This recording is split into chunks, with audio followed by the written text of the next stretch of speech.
Ready. All right, I think we're going to get started. Welcome, you guys. Hi. Thanks for being here.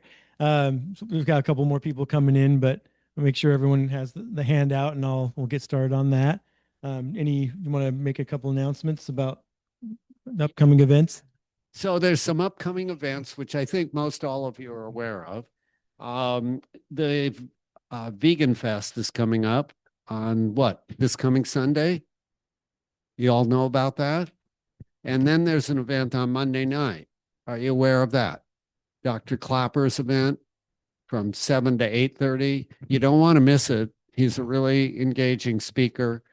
And it's going to be a little longer session than what will be at the Vegan Fest. And there's just so many people that will fit. You'll have to squeeze in with the people at the Vegan Fest. Yeah. But anyway, you're all welcome, and the event is free. It's at Springfield High School Auditorium, 7 to 8:30 or 9, depending on how long the book signing goes. But you don't have to stay for that if you don't want to. Let's see, what else? Anything else new? We've been knocking doors. We got Cottage Grove. They're putting the announcement in, and they're doing a little article in their newsletter or news magazine. And then I even saw Benita put one in. And then we've been calling the TV stations and got a hold of one TV station, KEZI, who said that they might be able to do a story. I guess it depends on how much news is around and how they prioritize their thought process. So we're kind of excited about that. And we're happy to have all of you here tonight. And Scott, I guess that's all I have to add for now. Right. Okay, so you guys get to dictate this class and those online. So I think everyone's been here before, right? Is there anybody that's here for the first time? I guess okay. But you've been to Charlie's classes, so yeah, okay. Oh, and can you give her a handout? And so I'm talking into the microphone for the people online. Just tell me to speak louder if you can't hear me in the room, and so that's what the microphone's for, just for those that are new. All right. Well, so nutritional myths and supplements, and we're actually going to give this talk at the Vegan Fest also on Sunday, this coming Sunday. It's at 11 to 11:45, the first one, but you're getting it here tonight. So you can watch one of the other, if you go into Vegan Fest, you can go into the impact room on the other side between 11 and 11:45. I'm not sure what the talk is over there, but there are talks on that in that room at Vegan Fest, or in the basically animal rights, welfare, environment, kind of that take on being vegan is on that side, and then ours is the vitality room, which is all health related topics. So just giving you that, but yeah, we can jump right into this. So those that are online, Ed's got this handout, the PDF. He can put it up on the screen, which he does right there, and you can follow along there, and then or you can put it in the chat, whichever you guys prefer. And so between everyone here in the room and then those online, they can request because we should have time to go through all 12 of these and even talk about the supplements, but we can go in whatever order you guys want to. You guys can just call out whichever ones you want to go over first, and we can take it from there and just address it. And there's also more nutritional myths than what's on here, but these are kind of the most common ones that Charlie and I have run into over the last 14 years. People keep coming up over and over and over. And so anyone have one they want to address first? Just between 1 and 12, just kind of throw one out, and we can jump right in. Number 3, shouldn't we avoid eating carbs? Okay. So I guess first question is what do we think of when we hear the word carbs? First, is it a positive word or a negative word in your mind? Carbs. Positive? Well, because you guys are educated. So most of the people I asked to answer that question say negative. Oh, you should avoid carbs, They're, fattening, it makes you fat, it turns into sugar. You should avoid carbs. But of course, you guys are educated.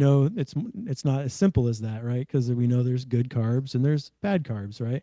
And so, I guess name out foods that are, because we always like to talk in food rather than carbohydrates is just a macronutrient, right? So we have three macronutrients. Well, four technically. Water's considered a macronutrient. So it means we need these nutrients in large quantities.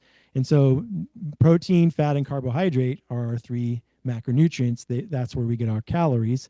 And macro just means we need a lot of them. Whereas micronutrients like vitamins and minerals just means we need a very small amount of those. That's why they're labeled that way. So when you think of carbohydrates, the ones we want to eat, start yelling out what kinds of examples those are.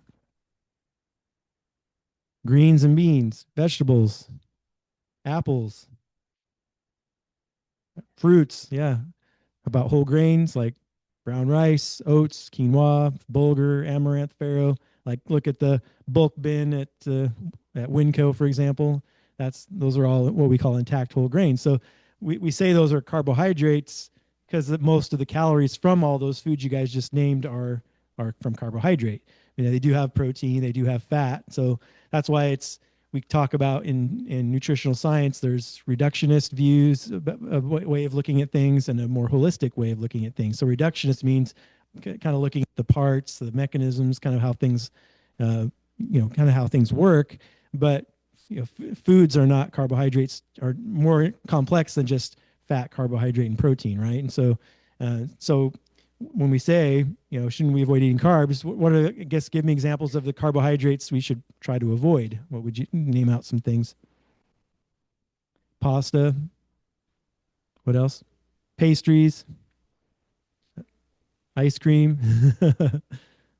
Those are good examples. So like, white bread, white flour pasta, refined sugars and flours, right? Because, you know, there's a spectrum even there as far as carbohydrates that are more simple, less complex. Once you start stripping off the fiber, then you start becoming more refined, more processed.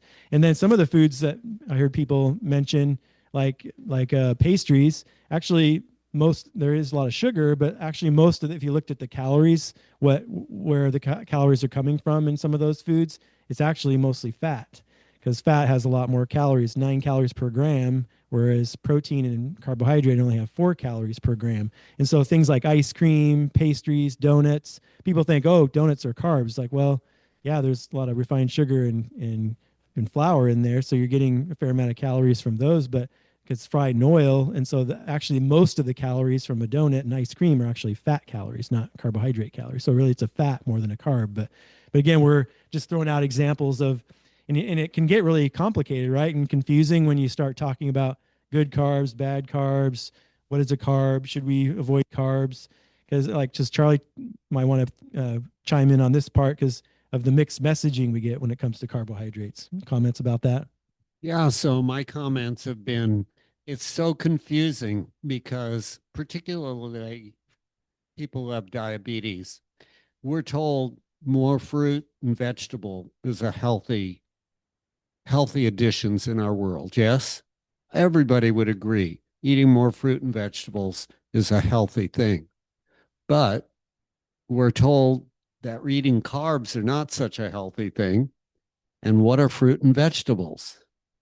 Carbs. There is protein in them. There is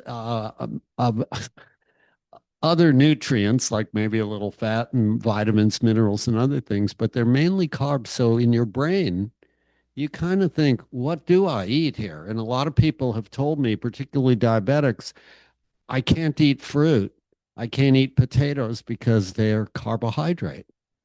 They have got this message that has actually made their diabetes worse because they wind up eating fat.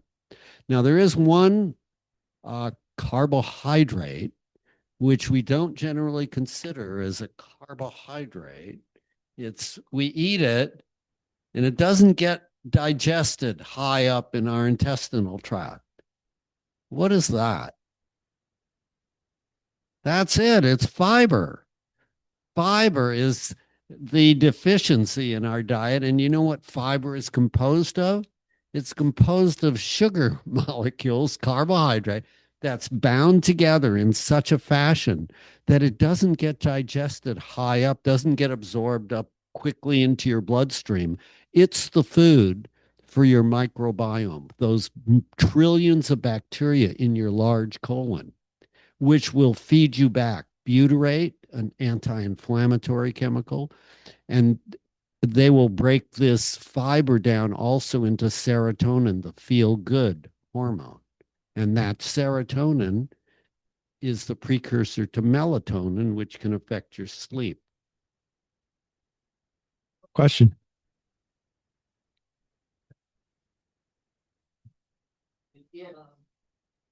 of plants. It's the cell wall in all plants. So whether it's fruit or vegetables or whole grains or legumes or nuts and seeds, the the smallest living unit is the cell, and that all plants have cell walls, which are composed of that fiber. There's some fiber that may stick the cells together. Animal products have zero. They don't have cell walls, they're cell membrane.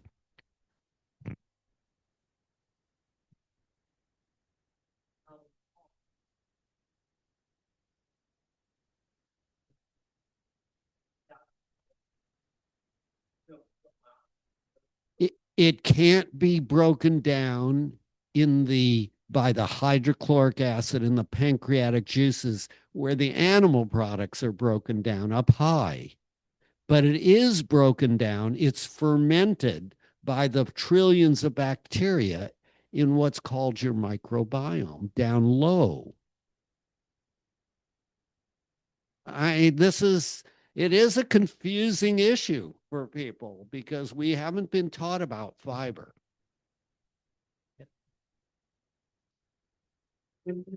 But yes, I've had it for the last over a year, so I avoid fiber. So with IBS avoiding fiber, so that's a perfect example, great question, because the people that need the fiber the most are the people that can't tolerate it the least, can tolerate it the least.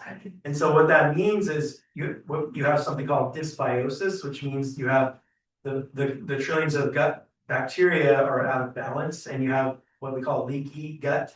And so then you have all these broken cell walls. Basically, it's a one cell layer surface between your bloodstream and your um, in the intestine, so the colon. So the inside of the colon where your food is going through and the bloodstream, it's one cell layer. And so people have these gaps in their gap junctions that are formed because of the injuries to the gut. And so the best thing for somebody with whether it's inflammatory bowel disease or irritable bowel syndrome is to actually eat more fiber, but you have to do so very slowly. You have to build up your microbiome very slowly over time. And one of the books we recommend for that is Fiber Fueled. It's by Dr. Will Bulsiewicz.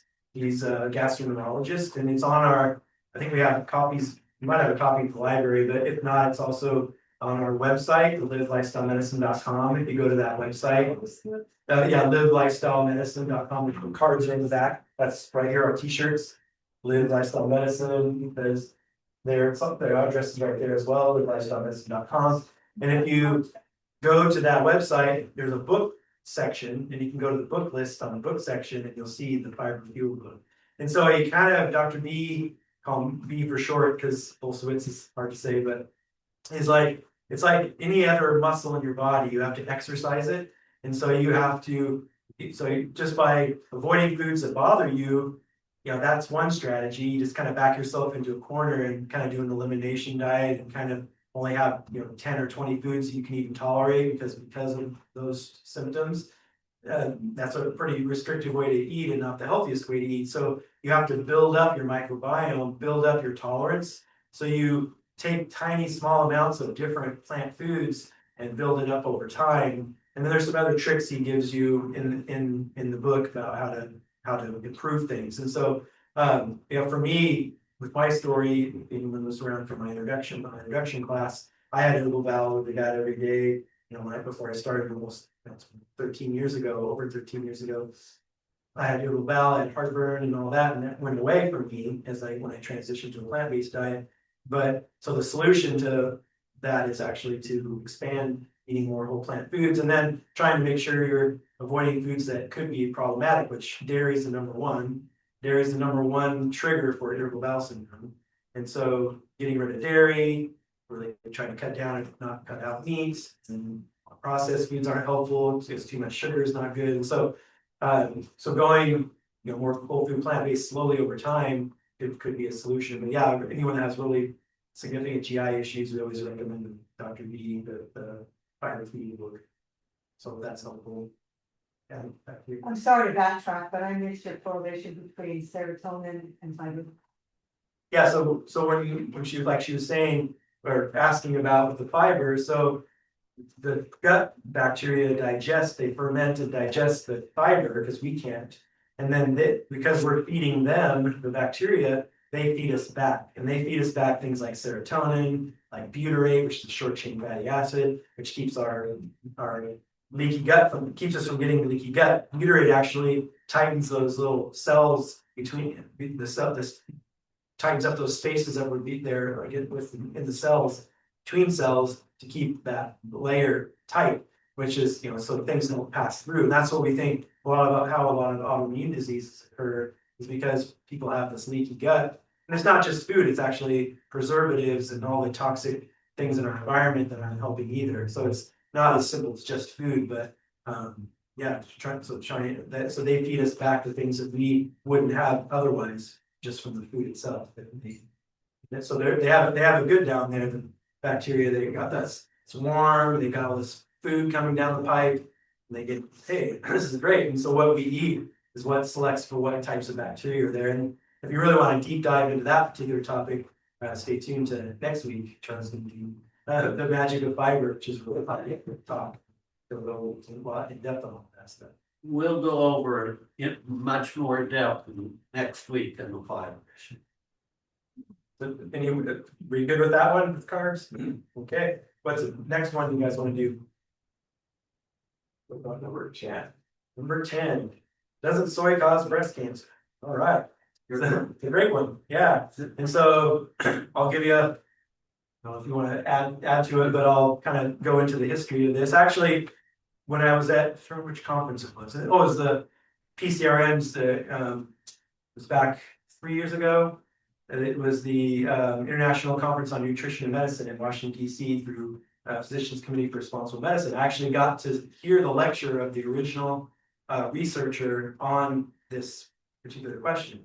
So it ends up that back before 2011, the feeling was, okay, yeah, we should probably avoid soy, especially if you have, you know, risk for breast cancer or you have estrogen positive breast cancer.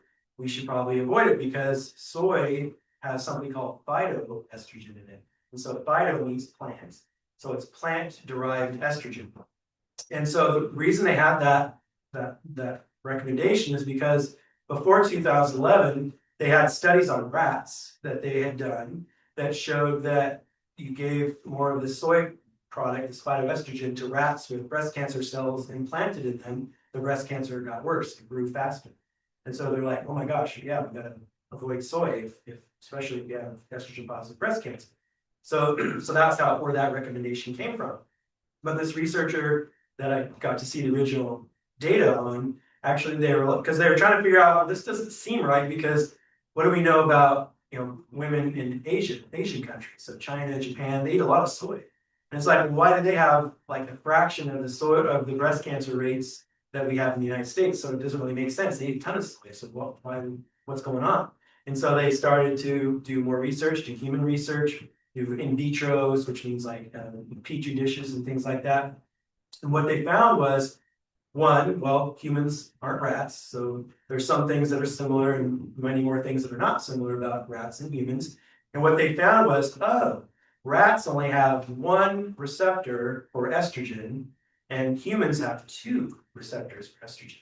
And it's just so often they're called alpha and beta receptors. And it just so happens that one of the receptors stimulates estrogen effects in certain parts of the body, and the other actually inhibits estrogen in certain parts of the body.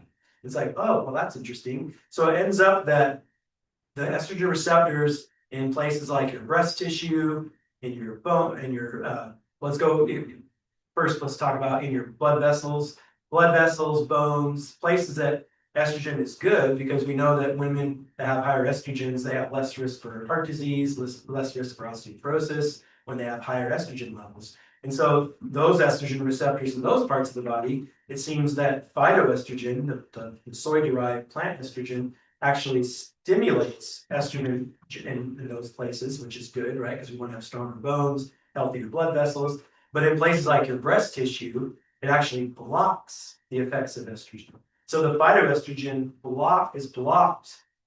It blocks in breast tissue. So then you actually have less risk for breast cancer. And so it ends up that estrogen, phytoestrogen from whole plant foods, soy, it's where you get most of it, is actually good. It's actually lowers risk of breast cancer, increases, like that's why women, if they have like hot flashes, perimenopausal, postmenopausal, the recommendation is to eat 3 to 5 servings of soy per day, because that actually has been shown in studies to actually lessen things like hot flashes, all the different perimenopausal symptoms. So it ends up that estrogen was good, and we didn't know that until we studied that. And that updated information came out in 2011. And so any doctor, anyone you run into that might still say avoid soy because of estrogen effects, they're about 15 years behind the data. So 2011 is anything to add? Yeah, so I'd like to add where you get soy and how beneficial it is, not only for the estrogen and the anti-estrogen effects that it can have, but it also is really high in protein. Soy products, a cup of soy milk is like, I believe it's 300, well, for calcium, it's got 300 milligrams of calcium. And I think it's got close to 12 grams of protein. It's a very high protein food. So that's soy milk. Now, the healthiest forms of soy would be the soybean itself that you can sprout or you can cook and eat in salads, just like bonzo beans or anything else. Also, there's edamame, which is a kind of an early form, the baby form of soy. It's green. You can buy it in the freezer section. It can be in the shell or outside the shell, and you can just dump it on the salad or mix it with rice and beans or whatever you want. It's a legume. And then the next slightly more processed is tempeh, which is it's not fermented. It's fermented with a mold. Yeah. Kind of thing. It's kind of weird, but it doesn't have much taste, but it takes on a taste of a marinade. And my mouth is watering as I'm talking because my wife makes this killer Reuben tempeh sandwich with the tempeh and some either sauerkraut or kimchi with it. Gotta swallow. And then the next, a little more processed form is tofu. And I must tell you, when I first had tofu, it was sort of bland. I wasn't really excited about it very much. Those little cubes, I eat it at restaurants, and sometimes it was kind of mushy and like, I don't know, shouldn't this be cooked? And my wife has been cooking it in the air fryer, and she's found some spices that you add to this, which are like, she put her fingers on the tofu, and it's like my mouth is watering again. So just a little overview of the benefits of soy. Add it to your diet for so many reasons. There are a very small subsection of the population. I've actually not run into anyone who they've told me, a couple of people, I have soy allergy, I can't do it. But I've really never seen anybody come to the emergency department breaking out in a rash and having difficulty breathing and having some anaphylactic reaction to soy. They may, they have been other chemicals in their diet. I don't know. But try not to be afraid of soy. Yes. A lot of the recipes that I see, they focus more on tofu than on tempeh. Can you address that? My wife was like, I don't like tempeh the first time she ate it. And it seems like it's a little more tolerable the way. I like it. So if you like it, forget what the rest of the world says, okay? And I like it. And my wife now likes it, so taste buds change, yeah. Okay. What is soy protein isolate and where does it fall in there? I'll let Scott talk about that. So it's just a highly processed. I don't know if she. Oh, yeah, so the question is, what is soy protein isolate? That's a great question, because there's all kinds of processed plant proteins. So like if you're making a smoothie and you're trying to get some extra protein, but you don't eat a lot of food and you're trying to avoid muscle loss and things like that, then there's a place, could be a place for that. It tends to be more expensive. But there's things like pea protein, hemp protein powder, there's some different ones. The soy protein isolate, it actually is the one we actually kind of recommend against using, because there's data that shows it actually increases something called IGF-1, which is insulin-like growth factor 1. And we need insulin-like growth factor 1. It's in the foods we eat, and we need it to grow for growth and repair and things like that. But we don't want too much. And it's really high in animal products, really super high, especially in dairy products with cheese, things like cheese and stuff. Because think about it, you're trying to grow a calf to 400 pounds in a year. And so it's designed to promote growth, but it also means it's going to promote growth of cancer.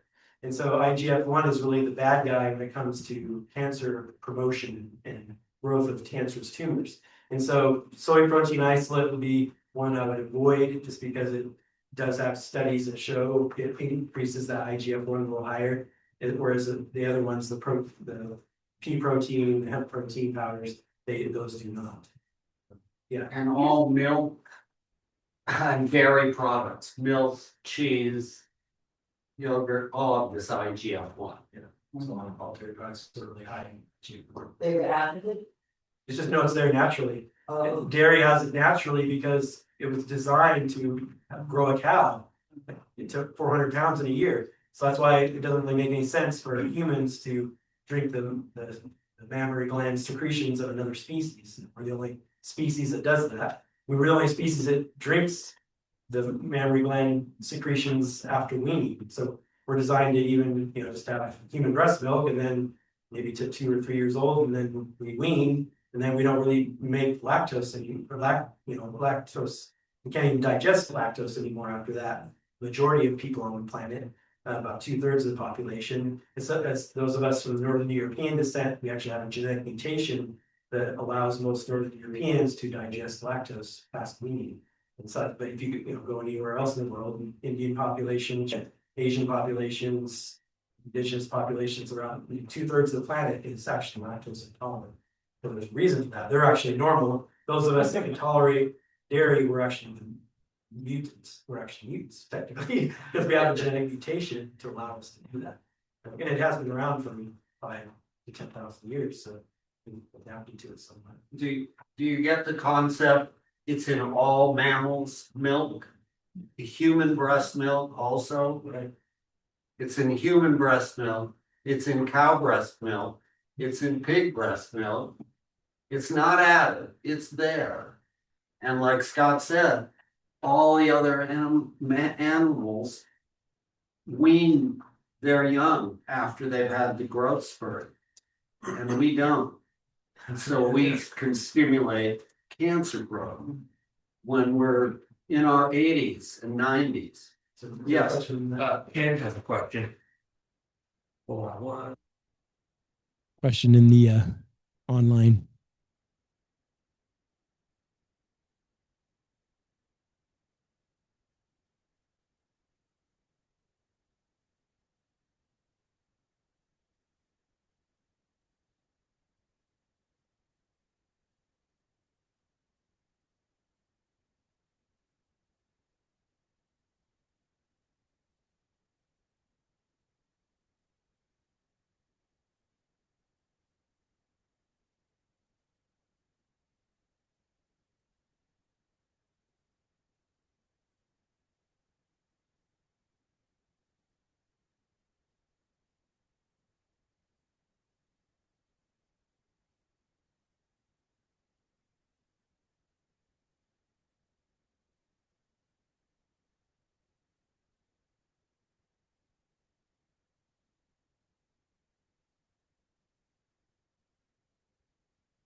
Yeah, but I just didn't know if there's any connection with thyroid. Yeah, Gregor Healthy. recommends 3 to 5 servings a day. You don't want to overdo it, like you wouldn't want to drink a gallon of soy milk a day. Sorry, Ken. Stuff, so. You got, this Ken had this question? Yeah, his microphone. Okay, you can always type it in the chat too. Yeah. Anyway, I just didn't know if there was any connection with the thyroid. I haven't heard anything about usually iodine, that too much iodine is either depress or overstimulate the thyroid. I don't know anything about soy and thyroid. I'll check it. Just here. Yeah. Thank you. Want to do another one? What's the next one? 12. What about supplements? All right, great. So I put the supplements, the recommendations for the amounts down below. But the key with supplements is, I know this is a big one for the older generation, you know, it has been kind of, you know, a lot of people, if they were born before, 1950, they kind of remember a time when people got scurvy and beriberi, pellagra, and well, I don't know about kwashiorkor, that's actually protein deficiency, but rickets, these were nutrient deficiency diseases, and they existed, folic acid deficiency and things like that. So the development of vitamins, a good 100 years ago now, starting to come out, it made a huge difference. It was life changing. For public health, it was huge. And so those things were important. And so everyone kind of remembers, some of the older people remember that time. And so then everyone's always worried about deficiencies. And, and I've been practicing medicine for over 30 years and Charlie for 50. I've never once seen any nutrient deficiency other than fiber deficiency, too much of things. So how many people have we ever seen with protein deficiency or scurvy or beriberi or pellagra or rickets? No, zero. And so, but how many people do we have that are getting too many calories, too much fat, too much protein, even too much everything? And because of that, they have diabetes and heart disease and cancer and all these chronic diseases. And we see those all day, every day. And so there's no ward at Riverbend Hospital for the protein deficiency ward. It just doesn't happen, right? And so the only people that could potentially get some of these are if they're just not eating, like they're really sick, they're essentially eating too few calories, they're really sick, they have a lot of chronic medical conditions, and so then they can be then they're probably calorie deficient. If you're calorie deficient, you could be protein deficient, you could be deficient in some of these vitamins and minerals. But the key with the supplements is we need to kind of remove ourselves from the kind of that idea of just need to take a supplement, just eat whatever I'm eating, but I give myself a supplement just to be sure. It's kind of, that's really old school. That's really nutritional science. We know so much more now than we did 50, 70, 60, 70 years ago.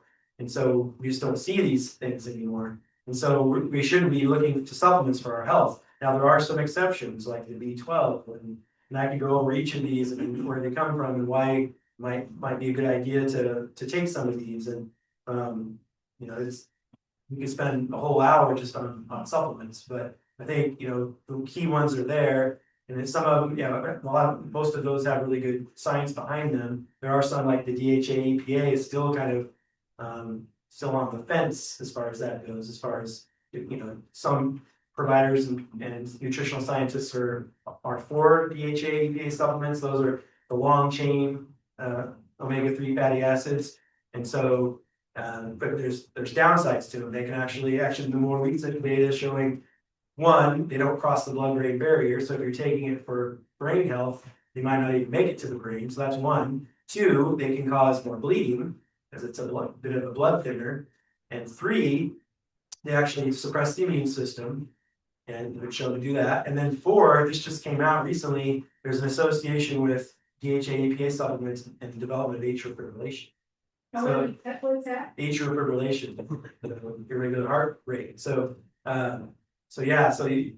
that's where that one stands. But the other ones, the iodine, the B12, getting enough calcium, which you might see there, calcium is only 600 to 800 milligrams a day in pretty much every other country in the world except for the United States. Does anyone have a guess why ours is twice as much as anywhere else in the world? For who specifically? Well, who do you think's behind getting more calcium? The dairy council. Yeah, that's the dairy council. That's why ours is twice as much as everybody else, but yeah. I want to just close the loop on the soy and thyroid. For most normal people, it's completely not a problem. If someone has hypothyroidism and they're taking the thyroid medicine, if you're eating large quantities of soy, it could cause you to take a little bit more, but it's generally only the case if you're low on iodine. So if you're taking an adequate amount of iodine, it's not a problem.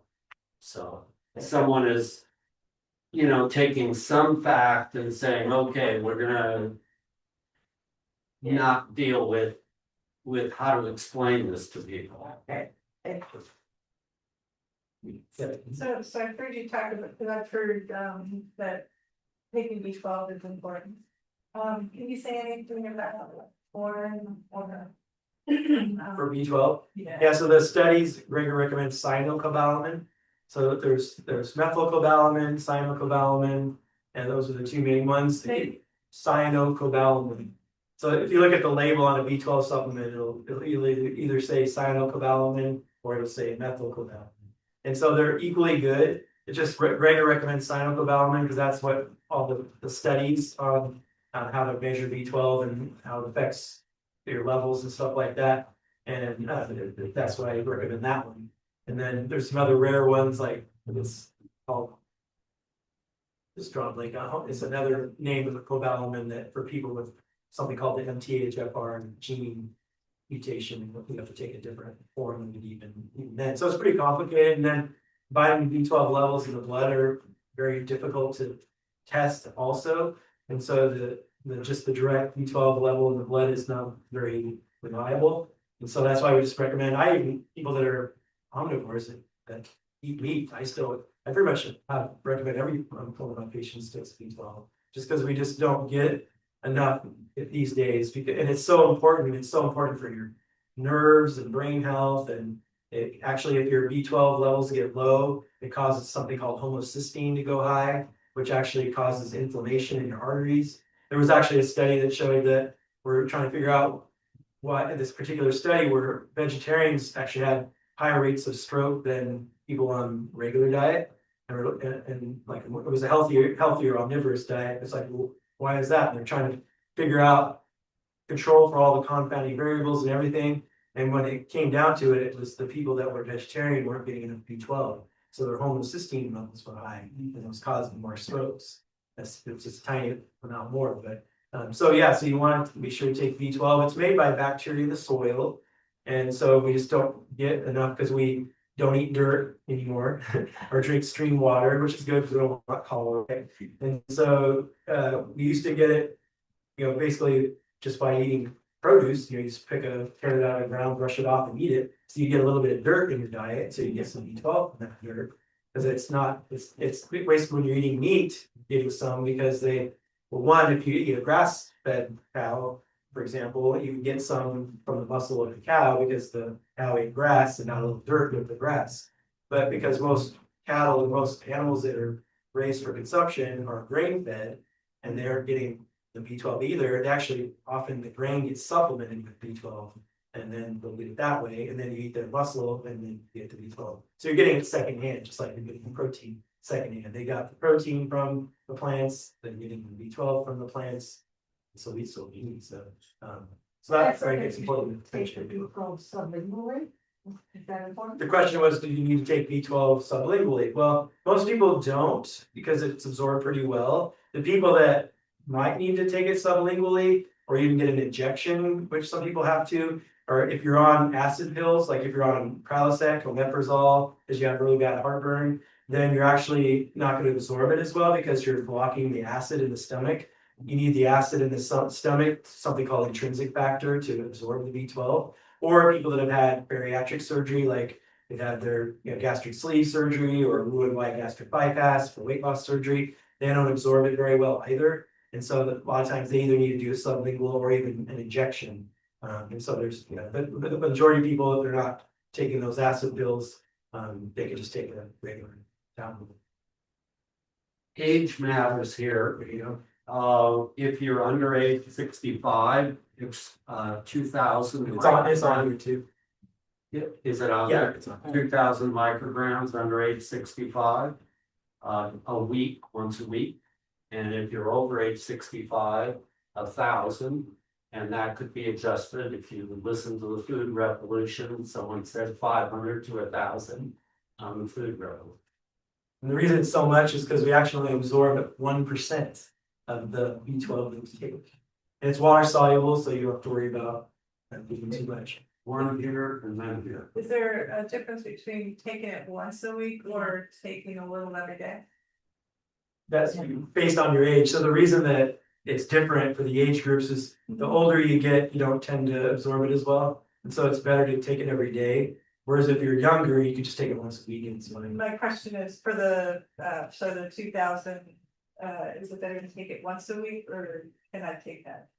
Well, if Spread you're, it out. how old are you? Under 65. Under 65. It's totally optional. You could, whatever's easiest, you know, if it's just 2,000 once a week, that's fine. If you want to take 500 4 times, you know, a week or something, you know, it's whatever, it doesn't really matter. It's just that's what the studies worked, how they were done and showed the adequate levels. And The stuff. convenience is once a week. Yeah, it's gonna use that. Yes, So B12 is in the soil. Correct. Dirt. in the dirt. Plants don't absorb that. It's just in the dirt, no, so it's not, so they don't have them naturally in them. Mushrooms have, no, that's mushrooms have H2. I'm trying to think if there's anything that has B12. It's Actually, or nutritional yeast, like nutritional yeast some, but I wouldn't depend on nutritional yeast to get an adequate amount, so it can vary a lot, so. Where does it come from? It's in the soil. Bacteria, so only bacteria make B12. Oh. So all B12 comes from bacteria that live in the soil. That's where 100% all comes. Fascinating science. Yeah, yeah. Yes. So I had a question on sugar consumption, because I had heard at one time that sugar can kind of offset, or how to say it like can rob you of your bees. Or kind of it has an impact on your absorption of vitamins, but I don't know if that's true or not. I've never heard that. Okay, so see some of these So old things. sugar, Yeah. volume absorption of B12, no. Okay. I will do that, yeah. I have a question, because I take vitamin B12. I think my family, whatever is really low in that. Anyway, from what you were saying, just take, I don't know if it's just, say, 1,000 micrograms. Yes, right. That's So that's a daily. yeah, So this book, I just looked at. Yeah. It says to take 5 micrograms, 5 micrograms. yeah. Yeah. So what is, Talked about That's- what you need.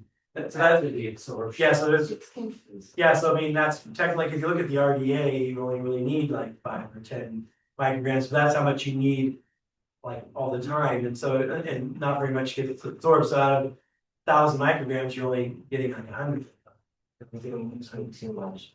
You can't take too much B12, it's water soluble, so you end up just peeing it out. So if you took 10,000 micrograms a day, you just have more expensive pee. That's all it would be, because it's water soluble, so it's fine. But, and then, you know, there's different levels and studies, and we just keep up with like nutrition facts, because he keeps up with the studies as far as how much. Yeah, you should, 5 micrograms. If you're gonna try to take smaller doses, you have to take it like 3 times a day. It's so inconvenient. That's why the once a day dose is so high. If you don't wanna take the higher dose, you can just take multiple doses, and it's in Gregor's nutrition. And the best blood test for B12 is actually something called MMA, methylmalonic acid. So direct B12, I kind of stopped measuring direct B12 in my patients, because the newer studies are coming out showing it's not very accurate. And so it could be what it is that very moment, but it doesn't really reflect what your overall B12 status is. The MMA, methylmalonic acid, is. And so if that's high, that means you're B12 deficient. So then when that's high MMA, B12, and a lot of times you'll end up with anemia if you'll get large red blood cells. So as medical providers, when we look at anemia, we look at what kind of anemia. There's iron deficiency anemia, there's folate deficiency, B12 deficiency causes a type of anemia.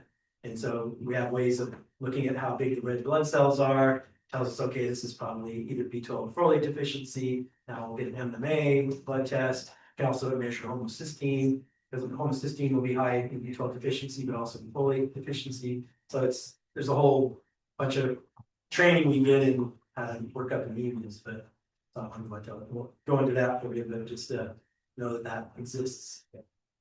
We want to maybe one more question. Let's move on to more so people can get to their. No, you don't have a question on here, but how much protein do we actually need for it? Well, that's question number one. I Where know, do you get your where do you protein? get your protein? Well, How much? that's simplistic. Oh, So okay. so that's because that's a big nutritional. That's probably the number one nutritional myth that's out there. And so one, yes, you get all the protein you need from plants. And so there's kind of the story of protein is it's right now it's just been in vogue, and it's been in vogue for decades. And I always laugh when I see like posts in social media and stuff. Hey, protein is back. It's it's not vilified. I don't know who's coming up with that because it's like it's been on a pedestal for like 70 years. It's like, so I don't know where it went. It's never gone away. And so protein is not a nutrient of concern for like 97% of people, maybe even 99% of people. And so when we look at that, we look at, okay, so where did the protein guidelines come from? And so we actually look, and then when we actually make the recommendations, the RDA recommendations, they look at a curve. So they look at the population, and they look at you guys ever take a statistics class, like a bell-shaped curve, you know what that means? Like the center of the bell-shaped curve is your median, your average. And then you want to cover for 2 standard deviations above the curve, the median, and 2 standard deviations below the median. This is how they come up with normal lab values at your lab. It's like exactly that. And so they did the same thing with protein years and years ago.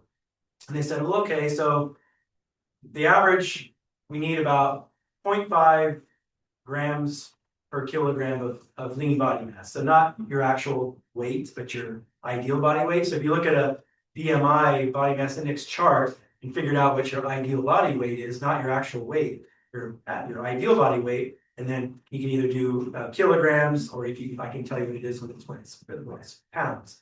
But so when they did that, okay, so you need at least 0.5 grams per kilogram of ideal body weight. But that only covers about 60-70% of the population. Okay, well, that's not quite good enough. So let's go up to 0.6. Well, that's maybe up to 80 to 85% of the population. Well, let's go to 0.8. And so 0.8 was like essentially 99% of the population will get enough protein if we get 0.8 grams per kilogram of ideal body weight. That equates to about 0.36 grams per pound of your ideal body weight. So for the average person, that's 50, somewhere between 50 and 70 grams of protein a day. So that covers like 99% of the population base. And then you'll say, okay, well, if you're a child and you're growing, you're elderly, and so you're trying to maintain muscle mass, and you're not absorbing protein quite as well when you're older. And so a lot of times then you'll see people say, well, let's go up to 1 gram per kilogram.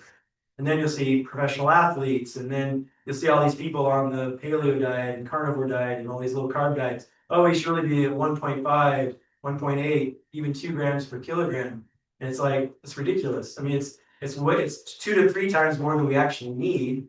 And then the thing I always like to go back to when we talk about protein is, so as far as a human life, when is the time in a human's life that we need the most protein? What would be your guess? When is it? Before you grow years old. Yeah, when you're a baby, right? So just like a cow will grow to 400 pounds in a year, a baby will double their birth weight in 6 months. So the first 6 months of life is when we need the most protein, because that's when we do the most growing, right? And so what is the perfect food developed over millions of years? for the baby. What's the first grade? Mother's breast milk. What, what percent of calories in human breast milk do you think is protein? Can you even have a guess? Just throw out some numbers. 50%, what else? Anything else? It's 6%. Only 6% of the calories in human breast milk are protein. So in the time of life, we need the most protein. We're only getting 6% of our calories from protein in breast milk. And so if you're eating 100% whole food plant-based diet, no animal products whatsoever, just fruits, vegetables, beans, whole grains, nuts and seeds. Guess what percent of your calories are likely coming from protein? Between 10 and 15%, more than double what you needed when you needed the most protein. So that hopefully settles it for you. Now, I don't see anything wrong with going up to the 0.8, but I don't see any reason to ever go more than 0.8 unless you're really fighting the sarcopenia, you're really wasting away, losing a lot of muscle, or you're a professional athlete, you're really trying to build a lot of muscle. You might need to go a little higher and just to build all that muscle. But studies show that just by adding protein does not build muscle, not at all. You have to have resistance exercise to actually build the muscle. So getting enough protein and enough calories to resistance exercise. We live in a culture that when we say protein, what word comes to your mind? Steak. Yeah, the meat industry cattle companies have done a good job of advertising and trying to convince us that there is something special about animal protein. There is nothing special about it. In fact, there's deficiency. What is it deficient in when you get your protein from animals as opposed to plants? Fiber. There's zero fiber. The animal has metabolized all that fiber, and you get zero fiber in any animal protein that you're trying to test. Now, there was another myth that was going around, which we believed, I did for a long time, that you had to combine certain kind of plants, rice with beans and other things. That came about over 50 years ago by a lady who thought she was doing good for the world. And she has subsequently said she was wrong. You don't have to do that. And yet that myth has persisted, and I'm sure some of you still are of the concept there is something deficient in plants. There's a Christopher Gardner, who's a Stanford researcher, who looked at all the different plants, and he evaluated, or he looked at the studies, and whoever has done it, it may not have been him exactly, but he has been on, I don't know, session after session over the last year or so, explaining to us, showing us that there are all the 20 amino acids in all plants. You don't have to combine rice and beans together. You're going to get enough of the variety of essential and non-essential amino acids from a variety of whole foods. And the only food that's actually deficient in amino acids, actually lacking certain amino acids, is gelatin, which actually comes from an animal. And so all plant foods have differing amounts of the different amino acids, but you get them all. And so that's why eating a wide variety of whole plant foods is a good idea, just not because you're going to be deficient in any particular amino acid, just to have a nice balance of them all. It's always healthiest to just eat a wide variety of foods. And yeah, Christopher Gardner, he's a nutrition professor at Stanford, so he teaches nutrition. So, and he was actually on the committee that came out with the nutrition guidelines for Americans that got essentially thrown at after 2 years and thousands of hours by all these nutrition researchers, got thrown in the trash, and basically for the administration to put out their own the guidelines that they wanted, just putting meat at the top, right? And that's just political. It's not there wasn't any science behind that. It's just, but it's kind of been that way. And playing devil's advocate, it's been that way over time. We had kind of been making some progress and kind of took a couple steps back. So you've given us all kinds of numbers and this kind of stuff. Yeah. But somebody that does not know how to do the numbers, I guess what percentage of your diet should probably be an adequate amount of protein? What's the number of grams? So I mentioned 50 to 70. So if you want to count, I think what our recommendation is don't worry about it. Don't count. Don't try to guesstimate. Just eat a wide variety of whole plant foods. And as long as you're getting, if you're, so my patients that are older, that are not eating very much food and they're really trying to preserve their muscle mass. So, even people on GLP-1s, I have patients on GLP-1s, there's Ozempics and stuff, and even though they're losing weight, they're actually losing more muscle than if they lost weight another way. And so you really have to be careful and really make sure you preserve your muscle. So getting that resistance exercise is good. And so if somebody's, sick, not eating very much food, they're suppressing their appetite with medication like the GLP-1s, then they kind of really do need to pay attention to how much protein they're getting because they're not eating very much. So you're like Charlie and I were eating, 3 to 5 pounds of food a day. We're eating all these plant foods. There's not going to be a problem. I'm probably getting 70, 80, 90, probably more protein than I need. But if someone's not eating very much, then you got to make sure, make sure what you are eating is really nutrient dense. You're getting plenty of nuts and seeds and beans and soy products, and so you're gonna, quinoa is a really high protein grain, soy is really high in protein, like I was mentioning. So you have to kind of be selective of what you're eating, because if you're just eating, like say, here's a good example. Say you're gonna avoid all those foods I just mentioned, and you're just eating tons of spinach and leafy greens, which are healthy. And actually, spinach is 45% protein. There's 45% of the calories in spinach is protein, but what's wrong with spinach is that it's not very many calories. And so if you're going to try to get 20 grams worth of spinach, you're probably having to eat like 10 pounds of spinach, right? Because remember the calorie density talk I did a few weeks ago, it's so low in calories, you're not going to get very many grams of protein eating those leafy greens. So it's not a good protein source because it's not a very good calorie source. Whereas beans, so spinach is like 70 calories in a pound of spinach, but beans are like 500 calories in a pound of beans.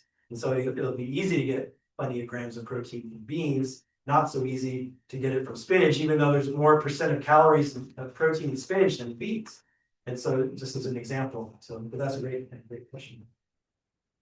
Want to tackle another one? So what is plenty of grams of protein? 50 to 70 grams. Because that seems, yes, So 0.8 grams per kilogram or 0.34 grams per. but I've kind of looked at different grains and things. I Yeah. have soybeans is the exception. Yeah. So it has a lot of protein in it. Yeah. But looking at the grams of protein in beans and grains, it's not that high.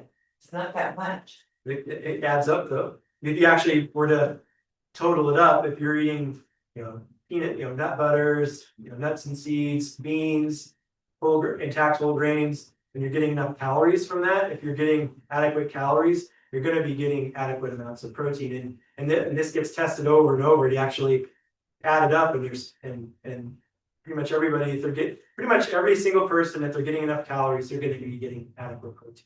It's not an issue except for those rare circumstances where people aren't eating very much. So you're saying that 50 to 70 grams per day. Depending on your weight is all But that- protein you need. Now I'll cover you for that 0.8 grams per kilogram or 0.34 grams per pound. And it's your lean body mass, not your actual weight. So if somebody weighs 300 pounds, it's not based on 300 pounds, it's based on their height, whatever they're at, what their ideal body weight is, it's based on that, not their actual weight. That's all. So it was what was the in the pounds? 0.34 or 0.34 grams Grams per of pound protein per pound of body weight, of ideal body weight. So 6 was next. I thought olive oil was healthy. All right, so this is a great one. So whenever someone asks me if a food is healthy, what's the next question that maybe you've heard me say before? Compared to what? Compared to what, right? So compared to what? So that's always the best next question is a food healthy? Well, compared to what? So first, let's talk about that. So if olive oil is healthy, well, olive oil is healthy compared to lard, compared to coconut oil, compared to palm kernel oil, compared to butter. It is healthy. It's a healthier choice. But is olive oil healthy compared to olives. No. What happened when you made olive oil out of an olive? What did you get rid of? Fiber. Got rid of the fiber, the nutrients, the micronutrients, all the what was healthy about the olive, and you're just left with the fat. So olives are really high in fat, which is why you don't want to consume the olives, because they are really high in fat and high in calories. But you at least are getting all the good stuff when you're eating the olives, and depending on how you eat the olives, that are often packed in a lot of salt to get there. But so olive oil is not healthy compared to an olive. It's not healthy compared to almost any other whole plant food. It's the fat equivalent of sugar. So if you take a sugar cane or a beet, because most white refined sugar is made from sugar beets these days, but also a sugar cane. So you took a beet or a sugar cane, you stripped it down, took out all the fiber, took everything out of it, all the nutrients. All you're left with is either it's white crystalline powder, right? But just this white crystalline powder, and it doesn't really taste like anything, so you got to turn it into something, and you add sugar to something to get the flavor. And so then, so that's what olive oil is. It's just took out everything, all you have left is fat. And so if you're trying to lose weight, it's not going to be helpful because it's actually about 150 calories in 2 tablespoons. And so you want to avoid oil if you can. If you take out oil, Yeah. take out fat, butter. What do you cook with? Yeah, so the good question is asking if you don't use any oil, what do you cook with? Well, you can use there's a technique called water saute. You can also do vegetable broth, vegetable stock, wine, which all the alcohol cooks off. And so there's actually, if you go on YouTube, you can actually watch chefs do water sauteing with vegetable broth, vegetable oil. You get the pan really hot. You know how when you put a little bit of water on a really hot pan, it kind of beads up, kind of like mercury, kind of looks like mercury. Just goes around. That's how hot you get the pan, and you just put your, broccoli, your onions, your peppers, whatever on there, and it basically you leave it there, and then just as it's starting to stick, you start to stir it a little bit. The little bit of the water from the plant starts to leach out. And then it actually ends up caramelized, and occasionally you have to put a little bit of vegetable broth or stock or water there, and there's a whole technique to it. And you don't actually even need any oil, and you actually it's easier to clean up. You don't have a greasy pan, things like that. Now, do I avoid oil 100%? No, because I eat out sometimes, and if I go to even like Acorn or some place that's selling serving vegan stuff, there's going to be oil in it. But I don't, use it at home, and I don't cook with it because I'm trying to avoid it when I can. And so, but that goes back to that first question: is if you're not ready to give up oil and you were using coconut oil before because you thought it was healthier, or lard or butter or something, then at least the olive oil is a better, healthier choice. It's just not, there's always going to be something healthier, even the way probably not eat. There's always going to maybe be something a little bit healthier than what you choose to eat in the back. I've been getting good results with hash browns in just an air fryer, and that's literally just air and convection heat. Yeah. No, Okay. I didn't quite do it. I do think the same. Okay. Oh, sure. Okay. Next one. Which number do you want next? Number 8. Number 8. What about organic and non-GMO foods? All right, that's a great one. So when we look at things like organic, GMO, which I'll define, you guys know what GMO is? Genetically modified organisms. Yeah, so it's always better to avoid GMO if we can, use organic if we can. But the way I like to start off talking about this question is, it's like, one, you can kind of look at those as distractions, and 2, it's like those are kind of what you call graduate level stuff. And so if somebody, like I have a patient that comes to me and they have diabetes and heart disease, and they're on 20 medications, and they're eating a standard American diet, and they were to bring that question up to me, I'd be saying, hey, let's not worry about that right now. We need to get the fire put out first, right? So your house is on fire, right? Your chronic inflammation, you have all these illnesses. We need to just try to transition you from all this, sweet diet, all these, all the meat and cheese and eggs and dairy, oils and processed junk. We need to get you away from those foods, get you eating more whole plant foods. we gotta get that fire put out first. We gotta at least get it smoldering, right? I mean, the house is blazing. And so we need the Junction City water tower. We need to dump that voltage water tower on that burning house, right? And so we start there. Well, let's just say you're eating mostly plant-based, you're doing much better, you're losing weight, you're getting off some of your medications. Now you're like, well, what else can I do to continue moving towards my health goals?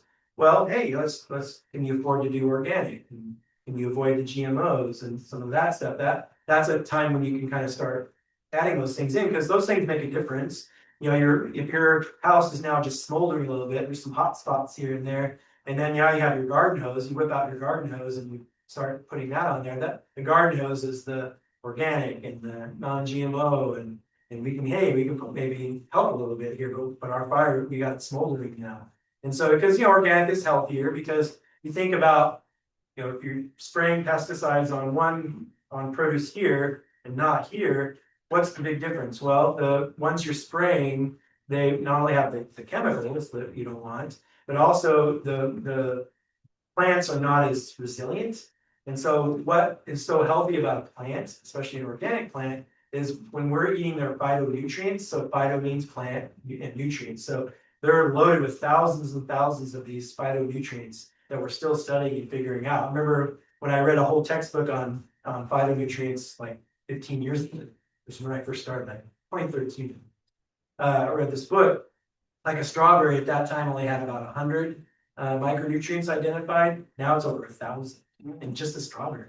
And so the reason that plants are what we're eating when we're eating their micronutrients, we're eating their immune systems, because they're resilient. They know how to avoid, if there's a drought, if there's not very much sunshine, if there's bugs that come after them, all the things that they use to defend themselves are really high in organic produce, because they've had to. They don't have anything to else defend off their enemies, basically, to destroy them. Whereas if you're spraying them, they kind of become lazy. They're just like, like Monsanto, they spray, Roundup resistant, right, and all this kind of stuff. And so they're not as healthy. But I know I like the quote Rager has when it comes to organic versus non-organic produce, is like, okay, well, you might need to eat a couple more sprigs of broccoli to get the same nutrients that you got in one that's organic. But the problem with organic is it's more expensive, right? So that could be a stumbling block for some people, a limiting factor. It is getting better now. Organic is not as expensive as it used to be. But then the other thing I always remind people is that when we're eating low on the food chain, eating plants, we're getting only even if you're getting non-organic and it's got some pesticides sprayed on it, you're getting a very tiny amount of pesticide. Whereas if you're eating meat or dairy, you're eating all of the pesticides that animal ate over its lifetime. And so all the grains that they were fed, even the grass that they were fed, all the plants that animal ate to get big and fat to be slaughtered to provide us with food, you're eating all the pesticides that animal ate over its lifetime. So you're eating high in the food chain. Same with fish is a good example. So like sardines don't have as many contaminants in them as like salmon or halibut or a swordfish, a large fish, because the small fish eat the bigger fish eat the smaller fish, right? So the lowest of the food chain in the ocean is the algae, and then small fish and larger fish. You're eating higher on the food chain, so that's something called bioamplification. And so all the microplastics, all the methyl mercury, the dioxins, all the contaminants, you're getting more of them if you're eating high in the food chain. So my point with that is, well, I'm decreasing my animal product consumption or eating more plants, even if it's not organic, I'm still getting way less pesticides and contaminants than if I was eating animal products. Good. Any questions? Yes. So, I'd like to go back to the GMO. Yeah. Plants.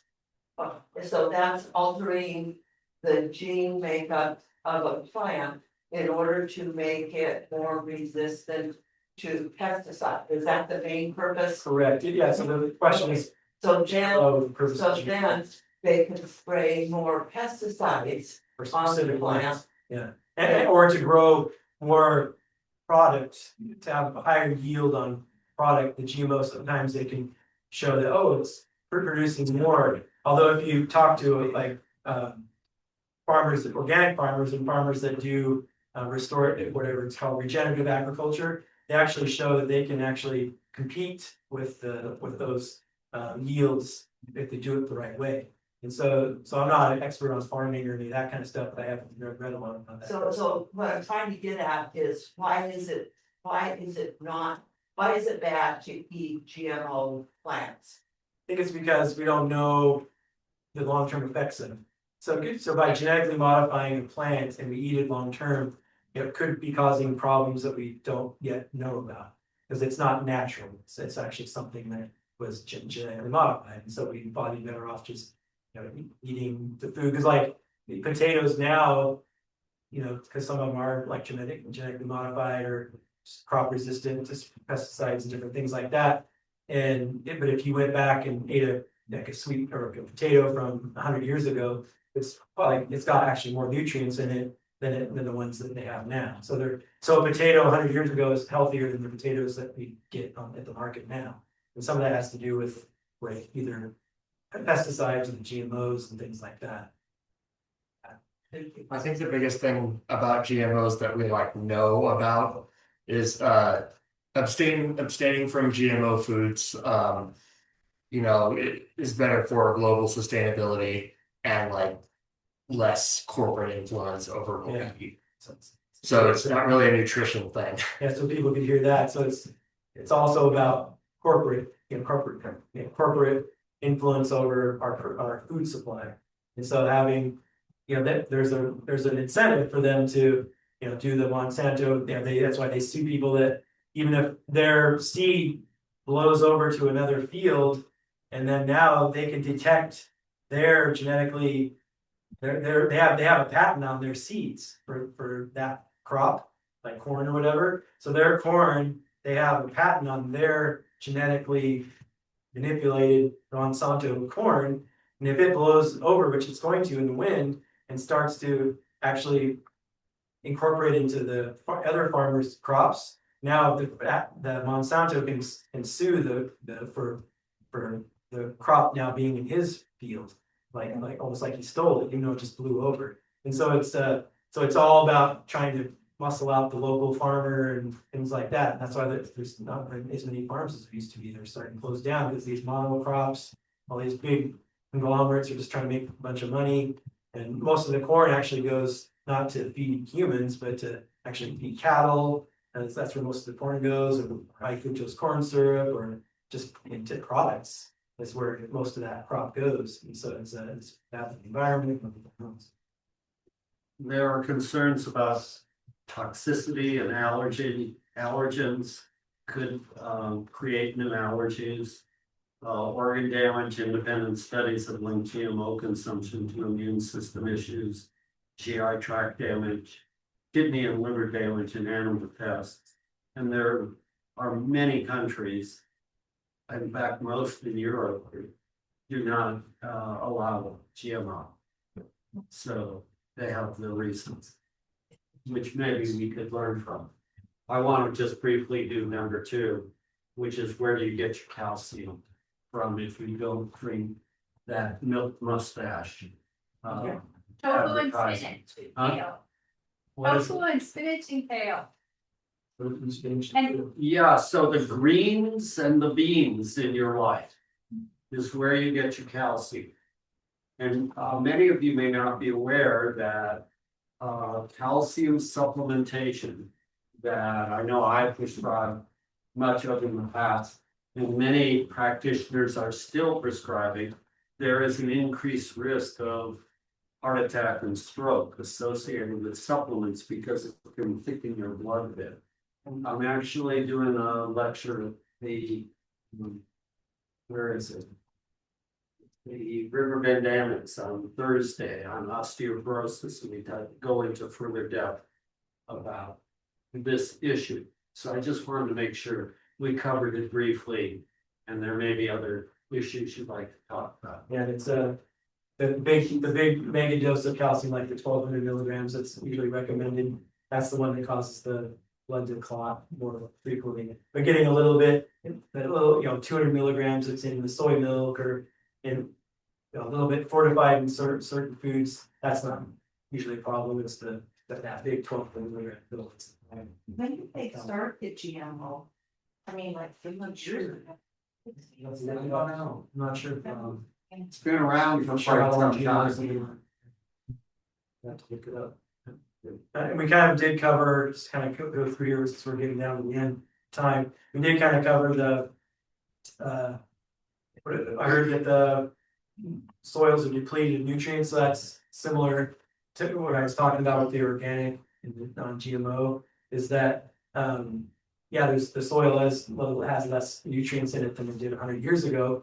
And that's another example that Dr. Gray gave. So, okay, well, now you got to eat 4 sprigs of broccoli to get the same nutrients you got from 300 years ago. So it's still healthy. It's just you just got to eat a little bit more to get the same nutrition. So that's just that one. It's number 4. Number 4, I thought fish were a healthy food. So that's again going back to that.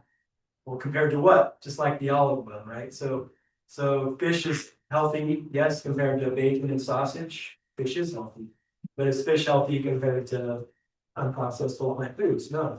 And so there are healthy things in fish, like omega-3, long chain omega-3 fatty acids are in fish, but fish is a food, it's not a nutrient, right? And that's going back to that reductionist view versus holistic view of nutrition. So we can't eat fish and just get the long chain omega-3. It's also going to come packaged with cholesterol and saturated fat, methyl mercury, dioxins, microplastics, all the contaminants in the ocean. So overall, yeah, it's still better than eating bacon, but it's not healthy compared to eating. There's a lot of healthier choices, basically. And you kind of think about, well, why do we tell pregnant women not to eat fish or seafood? Well, because of all those contaminants. And so why should we eat it now, right?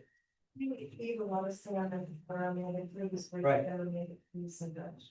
Yeah, so omega-3, so you'll get, this is a bit of a topic in of itself, but you get short chain omega-3s. So all short chain omega-3s come from plants. So no animal can make a omega-3 fatty acid, only plants. And so the way that fish got it is from the small, again, the bioidentification. So the small fish eat the algae. So all of the omega-3 comes from the sea algae.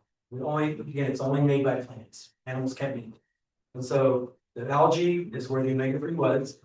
It is, and then the small fish eats the algae, and then the bigger fish eats the smaller fish and on up the chain, which is why there's more omega-3, long chain omega-3 in fish and salmon or swordfish than in sardines, right? Because of the bioidentification that we talked about. And so the thing is with plants, it only comes in short chain form. So it's called ALA. That's the short chain omega-3 fatty acid. It's an essential fatty acid. We need it. And we have to get it from our diet. We can't get animals can't make it. And so we get plenty. So we're eating whole plant foods, so like especially high in leafy green vegetables, walnuts, and flax seeds, chia seeds. They're loaded with ALA, short chain omega-3 fatty acids. Now our body can convert short chain to long chain, which is called EPA DHA, which is the supplement you see on this list here. So the long chain omega-3 fatty acid is our body can elongate it, and so can the fish can also elongate it. And so it's in there, it's not the raw material, it's the final product basically.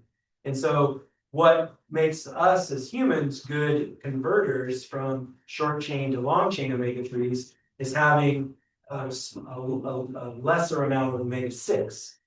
So omega-6 fatty acids are also essential acids. We get plenty of those, unfortunately, because they're really high in processed foods and oils and cooking oils and all that. Pastries, donuts, they have tons of omega-6 fatty acids in them. And so the problem is the more omega-6 you have in your diet, omega-6 inhibits omega-3's ability to go from the short chain to the long chain.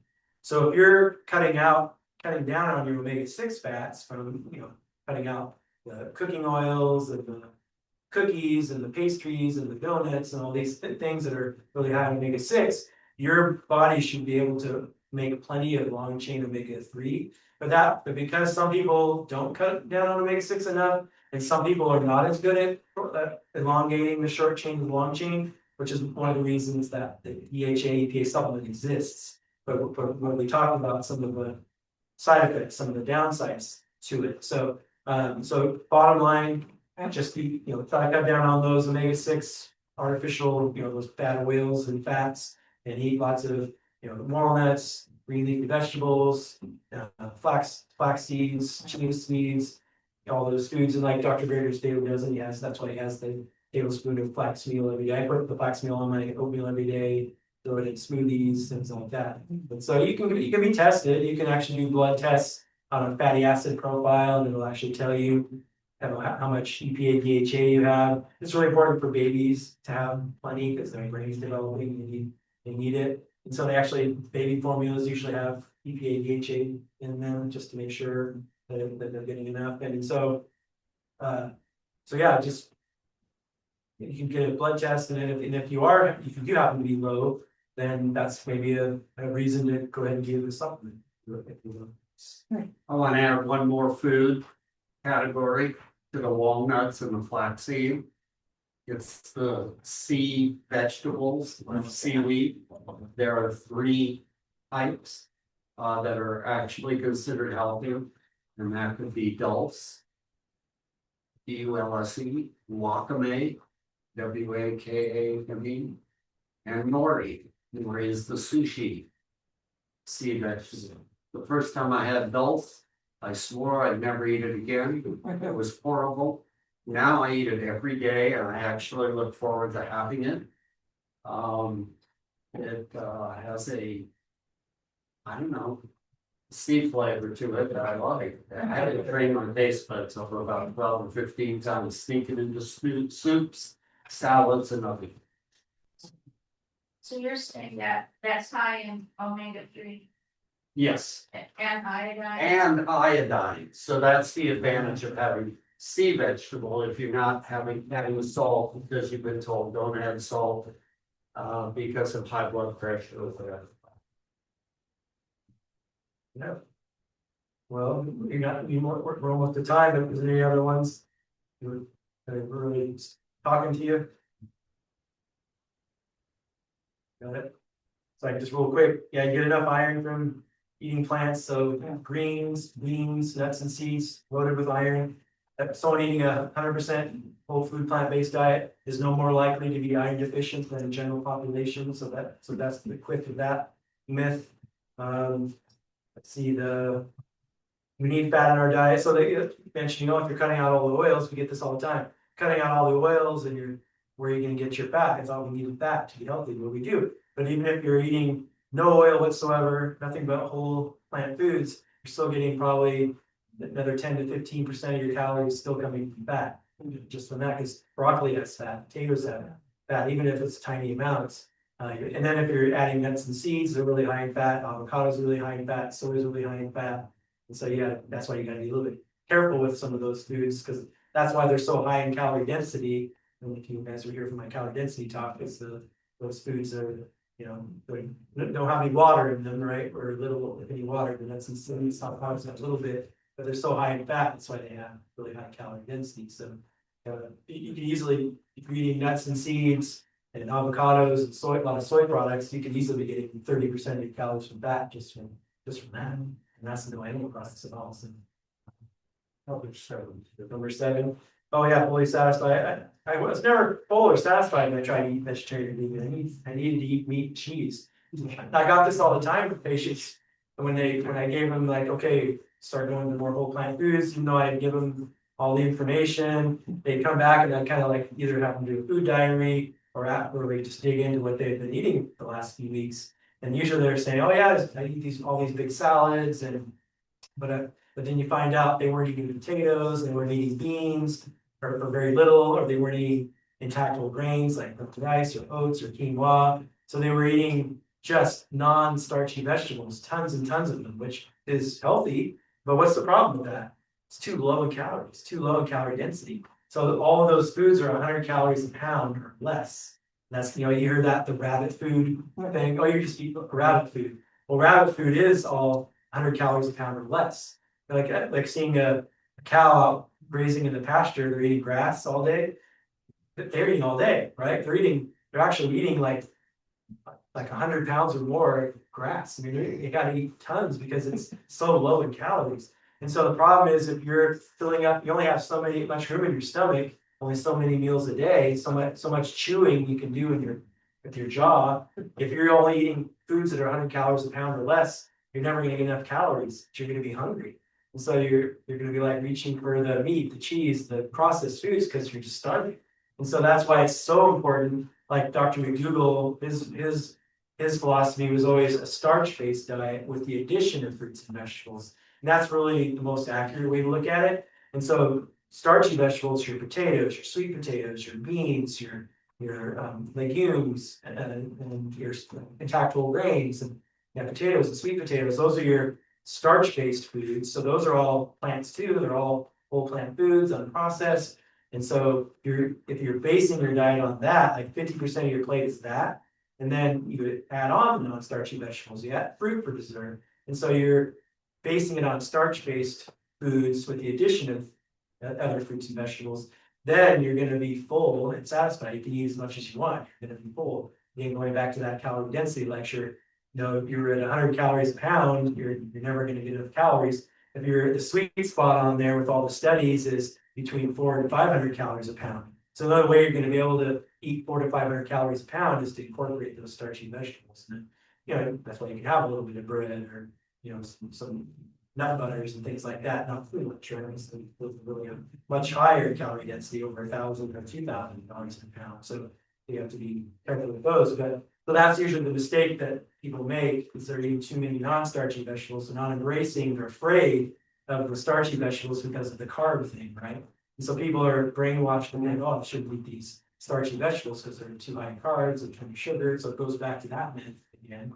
And because of that, they we're getting enough calories. So you gotta get them to warm up to those starchy vegetables, eat as much as you want, and then you'll be full in a sense. And that's when you get energy. You've been great. And thanks you guys. Great question. Great question. What is your topic for next week? The magic of fiber. Magic of fiber.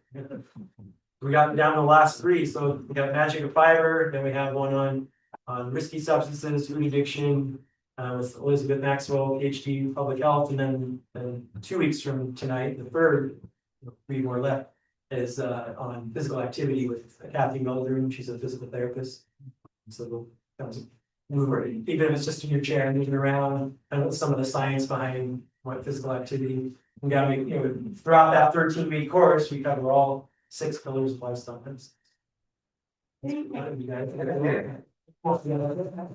Not forget about the vegan fest. At the beginning, we did it.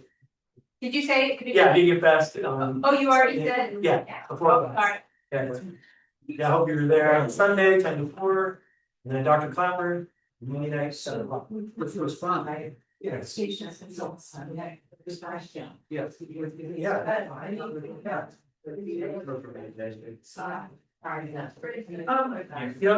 feels like the